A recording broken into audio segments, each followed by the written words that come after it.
ਬਹੁਤ ਬੰਦਨਾ ਨਿਕ ਵਾਰ, ਸਰਬ ਕਲਾ ਸਮਰੱਥ।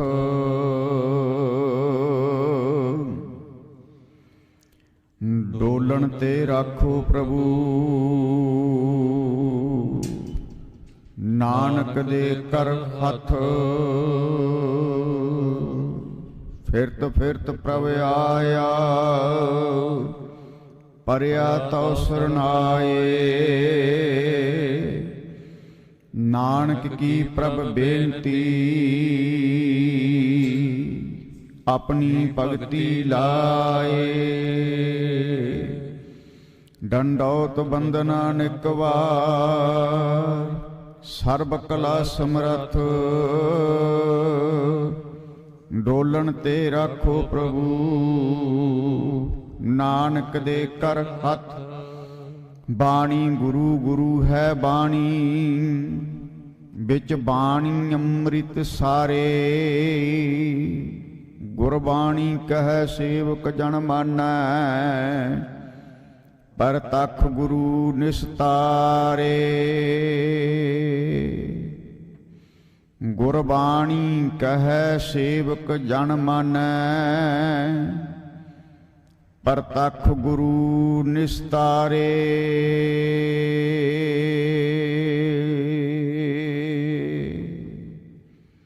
ਸਤਨਾਮ ਸ੍ਰੀ ਵਾਹਿਗੁਰੂ ਸਾਹਿਬ ਜੀ।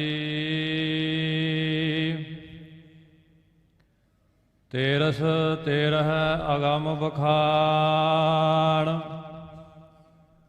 ਅਰਧ ਉਰਧ ਵਿੱਚ ਸਮ ਪਹਿਚਾਨ। ਤੇਰਸ ਤੇਰਹ ਅਗਮ ਬਖਾਣ, ਅਰਧ ਉਰਧ ਵਿੱਚ ਸਮ ਪਹਿਚਾਨ।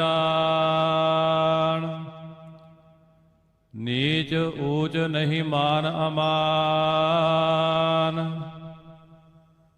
ਵਿਆਪਕ ਰਾਮ ਸਗਲ ਸਾਮਾਨ। 14 14 ਲੋਕ ਮਝਾਰ, ਰੋਮ ਰੋਮ ਮਹਿ ਬਸਹਿ ਮੁਰਾਰ। ਸਤ ਸੰਤੋਖ ਕਾ ਧਰੋ ਧਿਆਨ, ਕਥਨੀ ਕਥੀਐ ਬ੍ਰਹਮ ਗਿਆਨ। ਪੂਨਿਓ ਪੂਰਾ ਚੰਦ ਆਕਾਸ, ਪਸਰਹਿ ਕਲਾ ਸਹਿਜ ਪਰਗਾਸ। ਆਦ ਅੰਤ ਮਧ ਹੋਏ ਰਹਿਆ ਥੀਰ, ਸੁਖ ਸਾਗਰ ਮਹਿ ਰਮਹਿ ਕਬੀਰ। ਆਦ ਅੰਤ ਮਧ ਹੋਏ ਰਹਿਆ ਥੀਰ, ਸੁਖ ਸਾਗਰ ਮਹਿ ਰਮਹਿ ਕਬੀਰ। ਸਤਿਗੁਰੂ ਜੋਗੋ ਜੁਗ ਅਟਲ, ਤਖਤ ਚਬਰ ਛਤਰ ਜੀ ਦੇ ਮਾਲਕ, ਦਸਾਂ ਪਾਤਸ਼ਾਹੀਆਂ ਦੀ ਆਤਮਿਕ ਜੋਤ, ਸਮੁੱਚੀ ਮਨੁੱਖਤਾ ਦੇ ਸਾਂਝੇ ਰਹਿਬਰ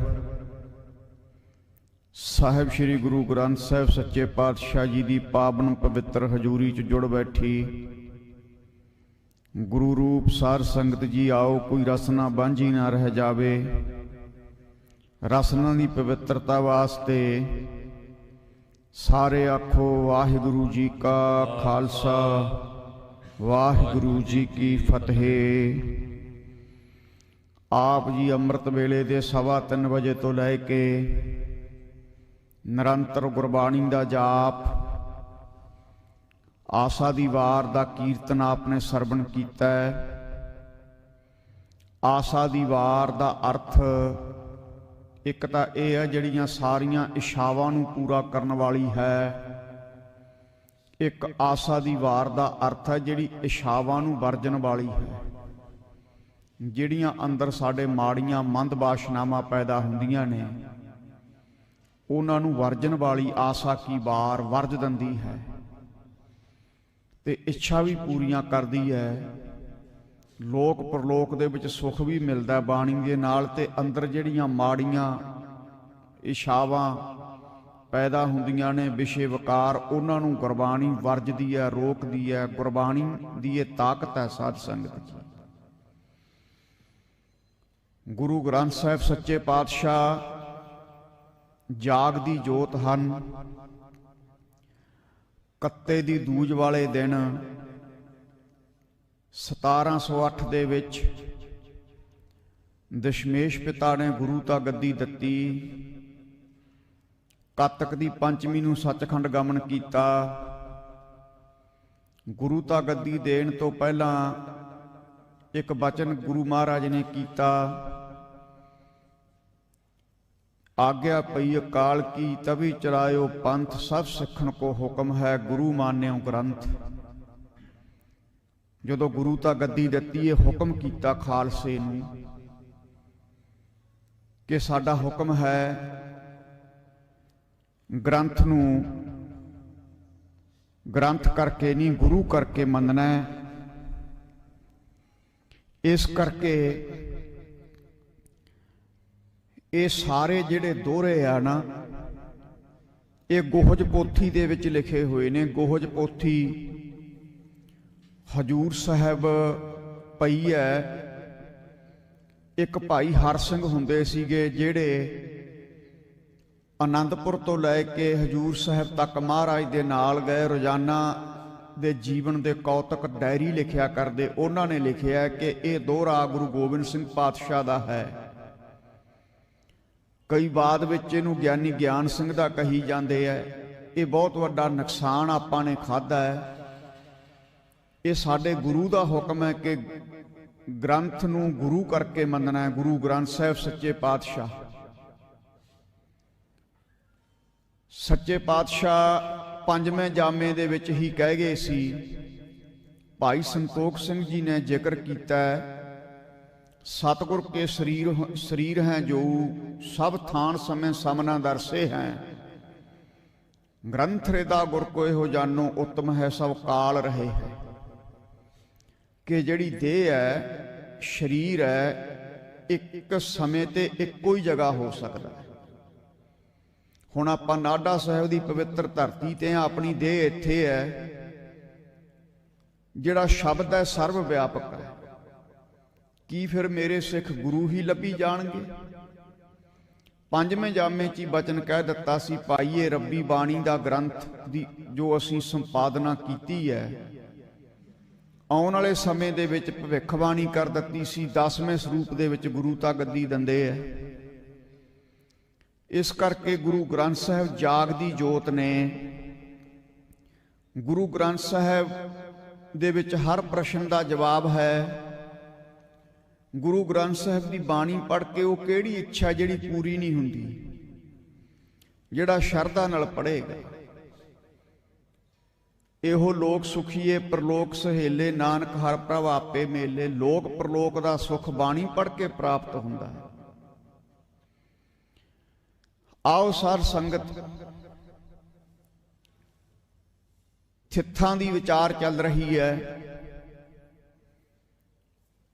ਇਹ ਥਿੱਥਾਂ, ਵਾਰਾਂ, ਰੁੱਤਾਂ, ਇਹ ਜਦੋਂ ਪ੍ਰਕਿਰਤੀ ਦੀ ਰਚਨਾ ਕੀਤੀ, ਉਸ ਅਕਾਲ ਪੁਰਖ ਨੇ ਹਰ ਚੀਜ਼ ਨੂੰ ਗਤੀਸ਼ੀਲ ਰੱਖਿਆ ਹੈ। ਥਿੱਥਾਂ, ਵਾਰਾਂ, ਰੁੱਤਾਂ ਗੁਰੂ ਗ੍ਰੰਥ ਸਾਹਿਬ ਦੇ ਵਿੱਚ ਇਹਨਾਂ ਦਾ ਜਿਹੜਾ ਜ਼ਿਕਰ ਆਉਂਦਾ ਹੈ, ਥਿੱਥਾਂ ਦੇ ਦੁਆਰਾ, ਰੁੱਤਾਂ ਦੇ ਦੁਆਰਾ ਸਤਿਗੁਰੂ ਮਹਾਰਾਜ ਨੇ ਸਾਨੂੰ ਜਨਮ ਸਫਲਾ ਕਰਨ ਵਾਸਤੇ ਦੱਸਿਆ। ਇਹ ਕੋਈ ਬ੍ਰਾਹਮਣਵਾਦ ਨਹੀਂ। ਇਕਾਦਸ਼ੀ ਦਾ ਕੀ ਮਤਲਬ ਹੈ, ਦੂਜ ਦਾ ਕੀ ਮਤਲਬ ਹੈ, ਤੀਜ ਦਾ ਕੀ ਮਤਲਬ ਹੈ।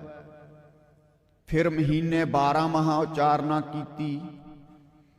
ਗੁਰੂ ਗ੍ਰੰਥ ਸਾਹਿਬ ਦੇ ਵਿੱਚ 2 ਜਗ੍ਹਾ 12 ਮਹਾ, ਤੁਖਾਰੀ ਰਾਗ ਦੇ ਵਿੱਚ ਗੁਰੂ ਨਾਨਕ ਸਾਹਿਬ ਨੇ, ਮਾਝ ਰਾਗ ਦੇ ਵਿੱਚ ਗੁਰੂ ਅਰਜਨ ਸਾਹਿਬ ਨੇ ਸਿੱਖਾਂ ਦੀ ਬੇਨਤੀ ਨੂੰ ਮੰਨ ਕੇ ਉਚਾਰਨਾ ਕੀਤੀ। ਤੁਖਾਰੀ ਰਾਗ ਵਾਲੀਆਂ ਮੂਲ ਰੂਪ ਹਨ, ਮਾਝ ਰਾਗ ਵਾਲੀਆਂ 12 ਮਹਾ ਟੀਕਾ ਰੂਪ ਹਨ। ਅਰਥ ਸੌਖੇ ਹੈ। 12 ਮਹਾ ਤੋਂ ਭਾਵ 12 ਮਹੀਨਿਆਂ ਦੀ ਕੀ ਮਹਾਨਤਾ। ਹੁਣ ਕੱਤਾ ਚੜ੍ਹ ਗਿਆ, ਅੱਸੂ ਕੱਤਾ ਕਾਤਕ ਕਰਮ ਕਮਾਵਨੇ ਦੋਸ਼ ਨਾ ਕਾਹੂ ਯੋਗ ਪਰਮੇਸ਼ਰ ਤੇ ਭੁੱਲਿਆ ਵਿਆਪਨ ਸਭੈ ਰੋਗ। ਕੱਤੇ ਦਾ ਕੀ ਭਾਵ ਹੈ? ਕਾਤਕ ਕਰਮ ਕਮਾਵਨੇ, ਕੱਤੇ ਦੇ ਦੋ ਅਰਥ ਨੇ। ਇੱਕ ਤਾਂ ਕੱਤੇ ਦਾ ਮਹੀਨਾ, ਇੱਕ ਕੱਤੇ ਦਾ ਅਰਥ ਹੈ ਮਨੁੱਖਾ ਜੀਵਨ। ਮਨੁੱਖਾ ਜੀਵਨ ਦੇ ਵਿੱਚ ਸਤਿਗੁਰੂ ਕਹਿੰਦੇ ਨੇ ਕਿ ਜਿਸ ਜੀਵ ਇਸਤਰੀ ਨੂੰ ਪਤੀ ਪਰਮੇਸ਼ਵਰ ਭੁੱਲ ਗਿਆ, ਉਹ ਜੀਵ ਇਸਤਰੀ ਕਦੇ ਸੁੱਖ ਦੀ ਸੇਜਾ ਤੇ ਨਹੀਂ ਸੌਂ ਸਕਦੀ। ਕਾਤਕ ਕਰਮ ਕਮਾਵਨੇ ਦੋਸ਼ ਨਾ ਕਾਹੂ ਜੋਗ ਪਰਮੇਸ਼ਰ ਤੇ ਭੁੱਲਿਆ। ਪਰਮੇਸ਼ਰ ਜੀ ਨੂੰ ਭੁੱਲ ਗਿਆ, ਉਹਨੂੰ ਸਾਰੇ ਪ੍ਰਕਾਰ ਦੇ ਤਨ ਦੇ ਮਨ ਦੇ ਰੋਗ ਵਿਆਪਦੇ ਨੇ। We cannot get peace to mind without meditation। ਮਨ ਦੀ ਸ਼ਾਂਤੀ ਬਿਨਾਂ ਭਗਤੀ ਤੋਂ ਪ੍ਰਾਪਤ ਨਹੀਂ ਹੁੰਦੀ। ਵੱਡੇ ਵੱਡੇ ਧਨਾੜ ਅਰਬਾਂਪਤੀ ਵੱਡੀਆਂ ਵੱਡੀਆਂ ਗੱਡੀਆਂ 'ਚ ਉਤਰਦੇ ਆ, ਧਾਹਾਂ ਮਾਰਦੇ ਦੇਖੇ ਐ। ਕਹਿੰਦੇ ਜੀ ਦੌਲਤ ਦਾ ਬੇਹਿਸਾਬ ਹੈ, ਪਤਾ ਨਹੀਂ, ਪਰ ਪੀਸ ਟੂ ਮਾਈਂਡ ਨਹੀਂ, ਮਨ ਦੀ ਸ਼ਾਂਤੀ ਨਹੀਂ ਹੈ। ਦੂਸਰੇ ਪਾਸੇ ਇੱਕ ਫਕੀਰ ਕੁੱਲੀ 'ਚ ਬੈਠਾ ਹੈ। ਮਾਰਕੰਡੇ ਜੀ ਦੇ ਬਾਰੇ ਕਿਹਾ, ਭਾਈ ਗੁਰਦਾਸ ਨੇ ਵੀ ਜ਼ਿਕਰ ਕੀਤਾ, ਲੱਖ ਵਰਿਆਂ ਦੀ ਆਰਜਾਂ ਕੋਠੇ ਕੋਟਨਾ ਮੰਡਪ ਸਾਜੇ। ਬਾਣੀ 'ਚ ਵੀ ਆਉਂਦਾ ਹੈ, ਲੱਖਾਂ ਵਰਿਆਂ ਦੀ ਉਮਰ ਹੋਈ, ਇੱਕ ਛੰਨ ਦੇ ਵਿੱਚ ਜੀਵਨ ਬਤੀਤ ਕੀਤਾ। ਜੇ ਰੱਬ ਦਾ ਪਿਆਰਾ ਛੰਨ 'ਚ ਬੈਠਾ ਹੈ, ਕੁੱਲੀ 'ਚ ਬੈਠਾ ਹੈ, ਸਿਮਰਨ ਕਰਦਾ ਹੈ, ਮਹਾਰਾਜ ਨੇ ਉਹਨੂੰ ਰਾਜਿਆਂ ਦਾ ਰਾਜਾ ਕਿਹਾ। ਜੈਤ ਸ੍ਰੀ ਕੀ ਵਾਰ ਦੇ ਵਿੱਚ ਨਿਰਣਾ ਕੀਤਾ ਗੁਰੂ ਅਰਜਨ ਸਾਹਿਬ ਨੇ। ਦੂਸਰੇ ਪਾਸੇ ਕੋਈ ਵੱਡਾ ਧਨਾੜ ਵੱਡੇ ਮਹਿਲਾਂ 'ਚ ਰਹਿੰਦਾ ਹੈ, ਸੁੰਦਰ ਸੇਜ ਅਨੇਕ ਸੁਖ ਰਸ ਭੋਗਣ ਪੂਰੇ, ਗ੍ਰਹਿ ਸੋਇਨ ਚੰਦਨ ਸੁਗੰਧ ਲਾਏ ਮੋਤੀ ਹੀਰੇ। ਮਾਣੇਸ਼ੇ ਸੁਖ ਮਾਨ ਦਾ ਕਿਛ ਨਾਹੇ ਵਸੂਰੇ, ਸੋ ਪ੍ਰਭ ਚਿਤਨਾ ਆਵੀ ਕਿਤ ਵਿਦ ਮਨ ਧੀਰੇ। ਸੋ ਪ੍ਰਭ ਚਿਤਨਾ ਆਵੀ ਵਿਸ਼ਟਾ ਕੇ ਕੀਰੇ, ਬਿਨ ਹਰ ਨਾਮ ਨਾ ਸ਼ਾਂਤ ਹੋਏ ਕਿਤ ਵਿਦ ਮਨ ਧੀਰੇ। ਬਿਨਾਂ ਨਾਮ ਤੋਂ ਮਨ ਸ਼ਾਂਤ ਨਹੀਂ। ਤੇ ਐਸੇ ਮਨੁੱਖ ਦੀ ਤੁਲਨਾ ਜਿਹੜੀ ਹੈ ਗੰਦਗੀ ਦੇ ਕੀੜੇ ਨਾਲ ਕੀਤੀ ਹੈ। ਦੂਸਰੇ ਪਾਸੇ ਕੋਈ ਰੱਬ ਦਾ ਪਿਆਰਾ ਟੁੱਟੀ ਛੰਨ 'ਚ ਵੀ ਬੈਠਾ ਹੈ, ਬਸ ਤੋਂ ਟੁੱਟੀ ਝੌਂਪੜੀ ਚੀਰ ਸਭ ਛੰਨਾ, ਜਾਤ ਨਾ ਪਤ ਨਾ ਆਦਰੋ ਉਦਿਆਨ ਭਰਮਿੰਨਾ, ਮਿੱਤਰ ਨਾ ਇਠ ਤਨ ਰੂਪਹੀਨ, ਕਿਛ ਸਾਕ ਨਾ ਛੰਨਾ, ਰਾਜਾ ਸਗਲੀ ਸ੍ਰਿਸ਼ਟ ਕਾ ਹਰ ਨਾਮ ਮਨ ਭਿੰਨਾ। ਉਹ ਰਾਜਿਆਂ ਦਾ ਰਾਜਾ ਸਾਧ ਸੰਗਤ ਜੀ। ਆਓ ਥਿੱਥਾਂ ਵਾਰਾਂ, ਇੱਥੇ ਥਿੱਥਾਂ ਦੇ ਦੁਆਰਾ ਭਗਤ ਕਬੀਰ ਜੀ ਸਮਝਾ ਰਹੇ ਹੈ। ਕਬੀਰ ਸਾਹਿਬ ਦੇ 532 ਦੇ ਲਗਭਗ ਸ਼ਬਦ ਸ਼ਲੋਕ ਗੁਰੂ ਗ੍ਰੰਥ ਸਾਹਿਬ ਦੇ ਵਿੱਚ ਦਰਜ ਨੇ। 15 ਭਗਤਾਂ ਦੇ ਵਿੱਚੋਂ ਸਾਰਿਆਂ ਤੋਂ ਵੱਧ ਬਾਣੀ ਕਬੀਰ ਸਾਹਿਬ ਦੀ ਹੈ। ਕਰੋੜਾਂ ਜੀਵਾਂ ਦਾ ਜਿਨ੍ਹਾਂ ਨੇ ਉਧਾਰ ਕੀਤਾ, ਉਹ ਕਬੀਰ ਸਾਹਿਬ ਦੱਸ ਰਹੇ ਹਨ। ਸੋ ਆਪਾਂ ਵਿਚਾਰ ਕਰਦੇ ਸੀ, ਪ੍ਰਕਿਰਤੀ ਦਾ ਨਿਯਮ ਹੈ, ਹਰ ਚੀਜ਼ ਨੂੰ ਗਤੀਸ਼ੀਲ ਰੱਖਣ ਵਾਸਤੇ ਅਕਾਲ ਪੁਰਖ ਨੇ ਰਚਨਾ ਕੀਤੀ ਹੈ। ਇਹ ਬ੍ਰਾਹਮਣਵਾਦ ਨਹੀਂ ਹੈ। ਥਿੱਥਾਂ ਵਾਰਾਂ ਰੁੱਤਾਂ ਦਾ ਜ਼ਿਕਰ ਆਉਂਦਾ ਗੁਰੂ ਗ੍ਰੰਥ ਸਾਹਿਬ ਦੇ ਵਿੱਚ, ਤੇ ਸਮਝਾਇਆ ਹੈ ਕਿ ਰੁੱਤ ਦਾ ਕੀ ਭਾਵ ਹੈ, ਇਹ ਥਿੱਥ ਦਾ ਕੀ ਭਾਵ ਹੈ, ਇਹ ਵਾਰ ਦਿਨ ਦਾ ਕੀ ਭਾਵ ਹੈ। ਸਾਰਾ ਗੁਰੂ ਗ੍ਰੰਥ ਸਾਹਿਬ ਦੇ ਵਿੱਚ ਲਿਖਿਆ। ਹਰ ਗੱਲ ਨੂੰ ਬ੍ਰਾਹਮਣਵਾਦ ਨਾਲ ਜੋੜ ਲੈਣਾ ਗਲਤ ਗੱਲ ਹੈ ਸਾਧ ਸੰਗਤ ਜੀ। ਇੱਥੋਂ ਤੱਕ ਕਿ ਜਦੋਂ ਗੁਰੂ ਸਾਹਿਬ ਗੁਰੂ ਤਾਂ ਗੱਦੀ ਦਿੰਦੇ ਰਹੇ ਹੈ, 5 ਪੈਸੇ ਤੇ ਨਾਰੀਅਲ ਰੱਖਦੇ ਰਹੇ ਨੇ। ਅੱਜ ਦੇ ਕੁਝ ਚੁੰਚ ਗਿਆਨੀ ਸਾਧ ਸੰਗਤ ਜੀ ਨਾਰੀਅਲ ਵੀ ਕਹੀ ਜਾਂਦੇ ਨੇ, ਕਹਿੰਦੇ ਬ੍ਰਾਹਮਣਵਾਦ ਹੈ। ਅਸੀਂ ਪੁੱਛਣਾ ਚਾਹੁੰਦੇ ਹਾਂ, ਨਾਰੀਅਲ ਇੱਕ ਫਲ ਹੈ, ਕੋਈ ਬ੍ਰਾਹਮਣਾਂ ਦੇ ਕੋਈ ਗਿੱਟਿਆਂ ਨੂੰ ਥੋੜਾ ਲੱਗਦਾ ਉਹ। ਹਰ ਗੱਲ ਨੂੰ ਬ੍ਰਾਹਮਣਵਾਦ ਨਾਲ ਜੋੜ ਲੈਣਾ। ਨਾਰੀਅਲ ਬ੍ਰਾਹਮਣਾਂ ਦਾ ਹੈ, ਕੇਲੇ ਕਿਸੇ ਨੂੰ ਹੋਰ ਦੇ ਦਿਓ, ਸੇਬ ਕਿਸੇ ਨੂੰ ਹੋਰ ਦੇ ਦਿਓ, ਤੇ ਆਪਾਂ ਖਾਲੀ ਤੁਰੇ ਫਿਰੋ ਇੱਥੇ। ਹਰ ਗੱਲ ਨੂੰ ਬ੍ਰਾਹਮਣਵਾਦ ਨਾਲ ਨਹੀਂ ਜੋੜਨਾ। ਅੱਜ ਦੇ ਸਮੇਂ 'ਚ ਤਰਕਾਂ ਕਰਨ ਵਾਲੇ ਬਹੁਤੇ ਹੋ ਗਏ। ਇਸ ਕਰਕੇ ਤਾਂ ਸਾਧ ਸੰਗਤ ਜੀ ਗੁਰੂ ਗ੍ਰੰਥ ਸਾਹਿਬ 'ਚੋਂ ਸ਼ਰਧਾ ਹੀ ਚੱਕ ਦਿੱਤੀ। ਇਸ ਕਰਕੇ ਥਾਵਾਂ ਥਾਵਾਂ ਤੇ ਬੇਅਦਬੀ ਦੀਆਂ ਘਟਨਾਵਾਂ ਵਾਪਰ ਰਹੀਆਂ ਨੇ। ਵੈਸੇ ਮਹਾਰਾਜ ਨੇ ਕਿਹਾ ਸੀ ਆਉਣ ਵਾਲਾ ਸਮਾਂ ਆਵੇਗਾ, ਕਲਯੁਗ ਦੇ ਵਿੱਚ ਲੋਕ ਧਾਰਮਿਕ ਗ੍ਰੰਥਾਂ ਦੀ ਬੇਅਦਬੀ ਕਰਿਆ ਕਰਨਗੇ। ਹੋ ਰਹੀਆਂ ਨੇ ਘਟਨਾਵਾਂ। ਸੋ ਇਸ ਕਰਕੇ ਗੁਰੂ ਸਾਹਿਬ ਨੇ ਸਾਨੂੰ ਸ਼ਾਸਤਰ ਧਾਰੀ ਵੀ ਬਣਾਇਆ। ਜਿੱਥੇ ਸ਼੍ਰੀ ਸਾਹਿਬ ਸ਼ਾਸਤਰ ਹੈ, ਉੱਥੇ ਗੰਨਾ ਰਿਵਾਲਵਰ ਸਾਰੇ ਸ਼ਾਸਤਰਾਂ 'ਚ ਹੀ ਆਉਂਦੇ ਨੇ। ਥਾਵਾਂ ਥਾਵਾਂ ਤੇ ਗੁਰੂ ਸਾਹਿਬ ਦੀਆਂ ਬੰਦੂਕਾਂ ਦੇ ਪਿਸਤੌਲਾਂ ਦੇ ਦਰਸ਼ਨ ਕਰਾਏ ਜਾਂਦੇ ਆ। ਜੇ ਕੋਈ ਹਥਿਆਰ ਗੁਰੂ ਸਾਹਿਬ ਦੀ ਹਜ਼ੂਰੀ 'ਚ ਲੈ ਕੇ ਆਉਂਦਾ ਹੈ ਤਾਂ ਇਹ ਗੁਰੂ ਦਾ ਹੁਕਮ ਹੈ। ਬਿਨਾਂ ਸ਼ਾਸਤਰ ਕੇਸਨ ਨਰੰਗ ਭੇਡ ਜਾਨੋ, ਪਾਕਰ ਤਾਹੇ ਕਾਨਹੂ ਕਿਤੇ ਲੈ ਸਧਾਨੋ। ਸ਼ਾਸਤਰ ਤੋਂ ਬਿਨਾਂ ਸਿੱਖਾ ਤੂੰ ਭੇਡ ਵਰਗਾ, ਕੰਨ ਫੜੋ ਤੇ ਜਿੱਧਰ ਮਰਜ਼ੀ ਲੈ ਜਾਓ। ਪਰ ਹਥਿਆਰ ਰੱਖ ਕੇ ਕਿਸੇ ਪ੍ਰਕਾਰ ਦੀ ਬਦਮਾਸ਼ੀ ਕਰਨੀ, ਕਿਸੇ ਗਰੀਬ ਦੀ ਦੁਕਾਨ ਲੁੱਟਣੀ, ਕਿਸੇ ਦੀ ਇੱਜ਼ਤ ਲੁੱਟਣੀ ਵੱਡਾ ਪਾਪ ਹੈ। ਇਸ ਕਰਕੇ ਸ਼ਾਸਤਰ ਰੱਖ ਕੇ ਜਿੱਥੇ ਅੱਜ ਗੁਰਦੁਆਰਿਆਂ ਦੇ ਵਿੱਚ ਲੋੜ ਹੈ, ਅਸੀਂ ਤਾਂ ਇਹ ਵੀ ਬੇਨਤੀ ਕਰਾਂਗੇ ਵੀ ਇੱਕ ਨੱਧਾ ਜਿਵੇਂ ਸ਼੍ਰੀ ਸਾਹਿਬ ਸਿੰਘ ਲਈ ਖੜੇ ਹੈ, ਬੰਦੂਕ ਵਾਲਾ ਵੀ ਸਿੰਘ ਹਰ ਗੁਰਦੁਆਰੇ 'ਚ ਚਾਹੀਦਾ ਪਹਿਰੇ ਤੇ, ਕਿਉਂਕਿ ਜਿਹੜੀਆਂ ਘਟਨਾਵਾਂ ਬੇਅਦਬੀ ਦੀਆਂ ਵਾਪਰ ਰਹੀਆਂ ਨੇ, ਗੁਰੂ ਗ੍ਰੰਥ ਸਾਹਿਬ ਦੇ ਸਰੂਪਾਂ ਨੂੰ ਜਗ੍ਹਾ ਜਗ੍ਹਾ ਤੇ ਅਗਨ ਭੇਟ ਕੀਤਾ ਜਾ ਰਿਹਾ ਹੈ, ਤਾਂ ਕਿ ਇਹੋ ਜਿਹੇ ਦੋਸ਼ੀਆਂ ਨੂੰ ਐਟ ਦਾ ਸਪੋਰਟ ਮੌਕੇ ਤੇ ਹੀ ਸਜ਼ਾ ਦਿੱਤੀ ਜਾਵੇ। ਹਥਿਆਰ ਰੱਖ ਕੇ ਕਿਸੇ ਤੇ ਬਦਮਾਸ਼ੀ ਕਰਨੀ, ਕਿਸੇ ਦੀ ਇੱਜ਼ਤ ਲੁੱਟਣੀ, ਕਿਸੇ ਗਰੀਬ ਨੂੰ ਡਰਾਉਣਾ ਵੱਡਾ ਪਾਪ ਹੈ। ਹਥਿਆਰ ਰੱਖ ਕੇ ਆਪਣਾ ਹੱਕ ਨਾ ਲੈਣਾ ਉਸ ਤੋਂ ਵੱਡਾ ਪਾਪ ਹੈ। ਆਓ, ਇਹ ਥਿੱਥਾਂ ਦਾ ਕੀ ਅਸਰ ਪੈਂਦਾ ਹੈ। ਜਿਵੇਂ ਪੂਰਨਮਾਸ਼ੀ ਨੂੰ ਚੰਦਰਮਾ ਪੂਰਾ ਹੁੰਦਾ ਹੈ ਆਕਾਸ਼ ਤੇ, ਪੂਰਨਮਾਸ਼ੀ ਨੂੰ ਸਮੁੰਦਰ 'ਚ ਜਵਾਰ ਭਾਟਾ ਆਉਂਦਾ ਹੈ। ਮੱਛੀ ਵਰਗੇ ਜਿਹੜੇ ਜੀਵ ਨੇ ਉਹਨਾਂ ਨੂੰ ਵੀ ਗਿਆਨ ਹੋ ਜਾਂਦਾ ਜਵਾਰ ਭਾਟਾ ਆਉਣ ਵਾਲਾ ਹੈ। ਸਾਰਾ ਤੁਸੀਂ ਸੁਣਿਆ ਪਿਛਲੇ ਦਿਨਾਂ 'ਚ ਸਿੰਘ ਸਾਹਿਬਾਨਾਂ ਤੋਂ, ਏਕਮ ਦਾ ਕੀ ਭਾਵ, ਦੂਜ ਦਾ ਕੀ ਅਰਥ ਹੈ, ਨੌਵੀਂ ਦਾ ਕੀ ਅਰਥ ਹੈ, ਦਸਵੀਂ ਦਾ ਕੀ ਭਾਵ ਹੈ। ਅੱਜ ਤਰੌਦਸੀ ਤੇ ਪਾਠ ਪਹੁੰਚਿਆ ਹੈ, ਤਰੌਦਸੀ ਦਾ 14 ਦਾ ਕੀ ਭਾਵ ਹੈ, ਅੱਜ ਆਪਾਂ ਵਿਚਾਰ ਕਰਾਂਗੇ।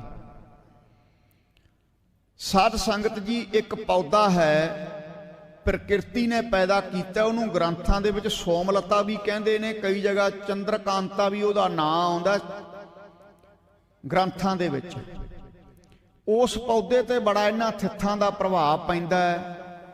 ਜਦੋਂ ਚਾਨਣੇ ਪੱਖ ਦੀ, ਕਿਉਂਕਿ 15 ਪੱਖ ਹਨੇਰ ਦੇ 15 ਦਿਨ ਚਾਨਣ ਦੇ ਹੁੰਦੇ ਆ ਨਾ, ਜਦੋਂ ਚਾਨਣੇ ਪੱਖ ਦੀ ਏਕਮ ਹੁੰਦੀ ਹੈ, ਜਿਹੜਾ ਸੋਮਲਤਾ ਪੌਦਾ ਹੈ, ਏਕਮ ਵਾਲੇ ਦਿਨ ਉਹਦਾ ਇੱਕ ਪੱਤਾ ਖਿੜਦਾ ਹੈ, ਦੂਜ ਵਾਲੇ ਦਿਨ 2 ਪੱਤੇ, ਤੀਜ ਵਾਲੇ ਦਿਨ 3 ਪੱਤੇ। ਤੇ ਜਦੋਂ ਹਨੇਰ ਪੱਖ ਦੀ ਏਕਮ ਹੁੰਦੀ ਹੈ, ਉਹਦਾ ਇੱਕ ਪੱਤਾ ਮੁਰਝਾਉਣਾ ਸ਼ੁਰੂ ਹੋ ਜਾਂਦਾ ਹੈ। ਕਈ ਵਾਰੀ ਥਿੱਥਾਂ ਇੱਕ ਦਿਨ ਆ ਜਾਣ ਤਾਂ ਉਹਦਾ ਅੱਧਾ ਪੱਤਾ ਖਿੜਦਾ ਹੈ। ਇਹ ਕੁਦਰਤ ਨੇ ਕਿੰਨਾ ਉਸ ਪੌਦੇ ਦੇ ਰਾਹੀਂ ਸਾਨੂੰ ਸਮਝਾਉਣ ਦਾ ਜ਼ਿਕਰ ਕੀਤਾ। ਥਿੱਥਾਂ ਦਾ, ਵਾਰਾਂ ਦਾ ਪ੍ਰਕਿਰਤੀ ਤੇ ਕੀ ਅਸਰ ਪੈਂਦਾ ਹੈ। 6 ਰੁੱਤਾਂ ਨੇ ਸਾਲ ਦੀਆਂ, 2 ਮਹੀਨਿਆਂ ਦੀ ਇੱਕ ਰੁੱਤ ਹੁੰਦੀ ਹੈ। ਸ਼ਰਦ ਰੁੱਤ ਅੱਸੂ ਤੋਂ ਸ਼ੁਰੂ ਹੋ ਗਈ, ਸ਼ਰਦੀ ਸ਼ੁਰੂ ਹੋ ਗਈ ਹੈ ਅੱਸੂ ਤੋਂ, ਅੱਗੇ ਫਿਰ ਹੋਰ ਰੁੱਤ ਆਵੇਗੀ, ਜ਼ਿਆਦੇ ਠੰਡ ਆਵੇਗੀ। ਅੱਸੂ ਸੁਖੀ ਬਸੰਦਿਆਂ ਜਿਨ੍ਹਾਂ ਮਿਲਿਆ ਹਰਨਾਹੋ। ਅੱਸੂ ਦੁਆਰਾ ਕਥਨ ਕਰਦੇ ਨੇ ਜਿਨ੍ਹਾਂ ਜੀਵ ਇਸਤਰੀਆਂ ਨੂੰ ਪਰਮੇਸ਼ਰ ਦਾ ਨਾਮ ਪ੍ਰਾਪਤ ਹੋ ਗਿਆ, ਉਹ ਭਾਈ ਸੁਖੀ ਹਨ। ਸੋ ਇੱਥੇ ਮਹਾਰਾਜ ਤੇਰਸ ਤਰੌਦਸੀ ਦਾ ਕੀ ਭਾਵ ਹੈ, ਉਹ ਅੱਜ ਆਪਾਂ ਵਿਚਾਰ ਕਰਾਂਗੇ। ਫਿਰ 14 ਦਾ ਕੀ ਭਾਵ ਹੈ। ਆਓ ਜੀ, ਪ੍ਰੇਮ ਸਹਿਤ ਨਾਲ ਦੇ ਸਿੰਘ ਸਾਹਿਬ ਜੀ ਬਹੁਤ ਪਿਆਰ ਨਾਲ ਬਾਣੀ ਦਾ ਸ਼ੁੱਧ ਪਾਠ ਕਰਦੇ ਐ। ਇਸੇ ਤਰ੍ਹਾਂ ਇਹਨਾਂ ਗੁਰਮੁਖਾਂ ਤੋਂ ਕਲਗੀਧਰ ਜੀ ਸੇਵਾ ਲੈਂਦੇ ਰਹਿਣ। ਆਓ ਵਿਚਾਰ ਸਰਵਣ ਕਰੋ। ਜਿੰਨੀ ਕੁ ਦਾਸ ਨੂੰ ਅਕਾਲ ਪੁਰਖ ਨੇ ਬੁੱਧੀ ਦਿੱਤੀ ਹੈ ਉਹਦੇ ਮੁਤਾਬਕ ਅਰਥ ਕਰਨ ਦਾ ਯਤਨ ਕਰਾਂਗੇ, ਕਿਉਂਕਿ ਗੁਰਬਾਣੀ ਦੇ ਸਾਰੇ ਅਰਥ ਤਾਂ ਸਤਿਗੁਰੂ ਆਪ ਹੀ ਜਾਣਦੇ ਨੇ। ਮਨੁੱਖ ਦੀ ਜਿੰਨੀ ਕੁ ਬੁੱਧੀ ਹੁੰਦੀ ਹੈ, ਆਪ ਆਪਣੀ ਬੁੱਧ ਹੈ ਜੇਤੀ ਵਰਨਤ ਭਿੰਨ ਭਿੰਨ ਤੋਹੇ ਤੇਤੀ, ਉਹਦੇ ਮੁਤਾਬਕ ਅਰਥ ਕਰਨ ਦਾ ਯਤਨ ਮਨੁੱਖ ਕਰਦਾ ਹੈ। ਪਰ ਸਾਰੇ ਅਰਥ ਸਤਿਗੁਰੂ ਸਾਹਿਬ ਆਪ ਜਾਣਦੇ ਹੈ। ਜੇ ਕੋਈ ਇਹ ਕਹਿੰਦਾ ਹੈ ਮੈਂ ਅਰਥ ਜਾਣਦਾ ਹਾਂ, ਉਹ ਵਿਦਵਾਨ ਨਹੀਂ, ਉਹ ਮੂਰਖ ਹੈ। ਸਾਧ ਸੰਗਤ ਜੀ, ਪੜਿਆ ਮੂਰਖ ਆਖੀਆ ਜਿਸ ਲਭ ਲੋਭ ਅਹੰਕਾਰਾ। ਸਤਿਗੁਰੂ ਕੀ ਬਚਨ ਕਰਦੇ ਹਨ, ਸਰਵਣ ਕਰੋ ਜੀ। ਤੇਰਸ ਤੇਰਹਿ ਅਗਮ ਬਖਾਣ। ਮਹਾਰਾਜ ਤੇਰਸ ਤੋਂ ਭਾਵ ਤਰੌਦਸੀ ਦੁਆਰਾ ਕਥਨ ਕਰਦੇ ਨੇ। ਇਹਦੇ ਕਈ ਅਰਥ ਨੇ। ਤੇਰਸ ਦਾ ਮਤਲਬ ਹੁੰਦਾ 13, 9 ਵਿਆਕਰਨਾਂ ਨੇ, 4 ਵੇਦ ਨੇ, 9 ਤੇ 4 13 ਹੋ ਗਏ ਨਾ। ਤੇਰਸ 13 ਹੈ ਅਗਮ ਬਖਾਣ। ਪਹਿਲਾ ਅਰਥ ਤਾਂ ਇਹਦਾ ਇਹ ਹੈ, ਅਗੰਮ ਹੁੰਦਾ ਮਨ ਦੀ ਗੰਮਤਾ ਤੋਂ ਪਰੇ ਵਾਹਿਗੁਰੂ ਪਰਮੇਸ਼ਰ। 9 ਵਿਆਕਰਨ 4 ਵੇਦ ਉਸ ਅਗੰਮ ਮਨ ਦੀ ਗੰਮਤਾ ਤੋਂ ਪਰੇ ਜਿਹੜਾ ਪਰਮੇਸ਼ਰ ਹੈ ਉਹਦੇ ਗੁਣਾਂ ਦਾ ਵਿਖਿਆਨ ਕਰ ਰਹੇ ਹਨ। ਦੂਸਰਾ ਇਹਦਾ ਅਰਥ ਆਪਾਂ ਇਹ ਲਾਵਾਂਗੇ ਪਦ ਛੇਦ ਕਰਕੇ, ਤੇ ਰਸ, ਤੇ ਰਸ ਤੇਰ ਹੈ, ਤੇ ਰਹਿ। ਤਰੌਰਸੀ ਦੁਆਰਾ ਮਹਾਰਾਜ ਕਥਨ ਕਰਦੇ ਐ, ਜਿਹੜੇ ਭਾਈ ਅਕਾਲ ਪੁਰਖ ਦੇ ਗੁਣਾਂ ਦਾ ਵਿਖਿਆਨ ਕਰਦੇ ਨੇ, ਤੇ ਰਹਿ, ਉਹ ਤਿੰਨੇ ਗੁਣਾਂ ਤੋਂ ਰਹਿਤ ਹੋ ਜਾਂਦੇ ਨੇ। ਰਜੋ ਗੁਣ, ਸਤੋ ਗੁਣ, ਤਮੋ ਗੁਣ, ਤਿੰਨੇ ਗੁਣਾਂ ਤੋਂ ਉਹਨਾਂ ਦਾ ਸੁਭਾਅ ਜਿਹੜਾ ਵੱਖਰਾ ਹੋ ਜਾਂਦਾ ਹੈ। ਉਹ ਚੌਥੀ ਅਵਸਥਾ, ਚੌਥੀ ਭੂਮਿਕਾ ਦੇ ਵਿੱਚ ਉਹਨਾਂ ਦਾ ਵਾਸਾ ਹੋ ਜਾਇਆ ਕਰਦਾ ਹੈ। ਬ੍ਰਹਮ ਅਵਸਥਾ 'ਚ ਲੀਨ ਹੋ ਜਾਂਦੇ ਹਨ। ਕੌਣ? ਜਿਹੜੇ ਅਕਾਲ ਪੁਰਖ ਦੇ ਗੁਣਾਂ ਨੂੰ ਅੱਠੇ ਪਹਿਰ ਵਿਖਿਆਨ ਕਰਦੇ ਨੇ। ਉਹ ਤੁਰੀਆ ਅਵਸਥਾ ਦੇ ਵਿੱਚ ਲੀਨ ਹੋ ਜਾਂਦੇ ਨੇ। ਤੀਨ ਵਿਆਪੈ ਜਗਤ ਕੋ ਤੁਰੀਆ ਪਾਵੈ ਕੋਏ, ਨਾਨਕ ਸੰਤ ਨਿਰਮਲ ਭਏ ਜਿਨ ਮਨ ਵਸਿਆ ਸੋਏ। ਉਹ ਅਕਾਲ ਪੁਰਖ ਦੇ ਵਿੱਚ ਲੀਨ ਹੋ ਜਾਂਦੇ ਹਨ ਤੇ ਰਹਿ, ਤਿੰਨੇ ਗੁਣਾਂ ਤੋਂ ਰਹਿਤ ਹੋ ਜਾਂਦੇ ਹਨ। ਕੌਣ? ਜਿਹੜੇ ਦਿਨ ਰਾਤ ਉਸ ਅਕਾਲ ਪੁਰਖ ਦੀ ਰੱਬੀ ਬਾਣੀ ਦਾ ਵਿਖਿਆਨ ਤੋਂ ਭਾਵ ਜਾਪ ਕਰਦੇ ਹਨ। ਅਰਧ ਉਰਧ ਵਿੱਚ ਸਮ ਪਹਿਚਾਨ। ਅਰਧ ਨੀਮਾ ਜੀਵ, ਜਿਵੇਂ ਜੀਵ ਨੇ ਜਿਹੜੇ ਨੀਵੇਂ ਜੀਵ, ਉਰਧ ਮਤਲਬ ਉੱਚਾ ਅਕਾਲ ਪੁਰਖ ਵਾਹਿਗੁਰੂ, ਵਿੱਚ ਸਮ ਪਹਿਚਾਨ, ਨੀਵਿਆਂ ਤੇ ਉੱਚਿਆਂ ਦੇ ਵਿੱਚ ਜਿਹੜੇ ਵਾਹਿਗੁਰੂ ਦੇ ਪਿਆਰੇ ਹਨ, ਸਮ ਤੋਂ ਉਹਨਾਂ ਦੀ ਸਮ ਦ੍ਰਿਸ਼ਟੀ ਹੋ ਜਾਂਦੀ ਹੈ। ਬ੍ਰਹਮ ਗਿਆਨੀ ਸਦਾ ਸਮਦਰਸ਼ੀ, ਬ੍ਰਹਮ ਗਿਆਨੀ ਕੀ ਦ੍ਰਿਸ਼ਟ ਅੰਮ੍ਰਿਤ ਵਰਸੀ।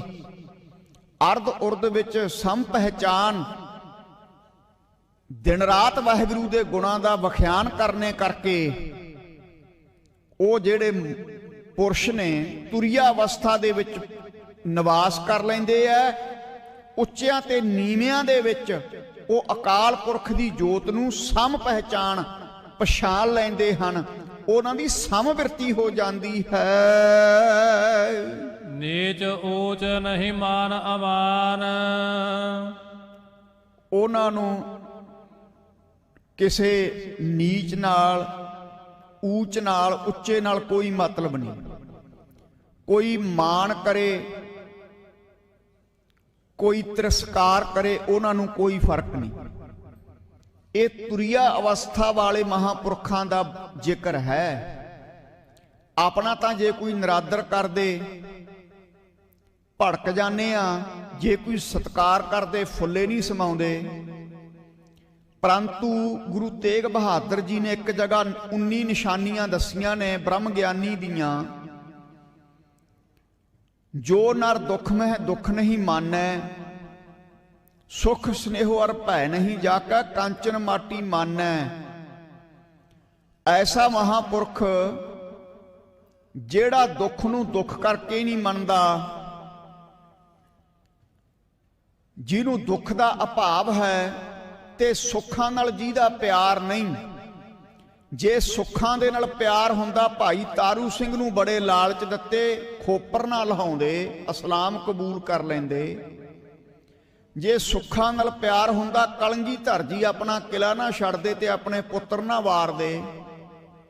ਸਾਹਿਬਜ਼ਾਦਿਆਂ ਨੂੰ ਜ਼ਾਲਮ ਵਜੀਦੇ ਨੇ ਸਰਹੰਦ ਬੜੇ ਲਾਲਚ ਦਿੱਤੇ। ਜੇ ਸੁੱਖਾਂ ਨਾਲ ਪਿਆਰ ਹੁੰਦਾ, ਸੂਬੇ ਦੇ ਲਾਲਚਾਂ 'ਚ ਆ ਜਾਂਦੇ।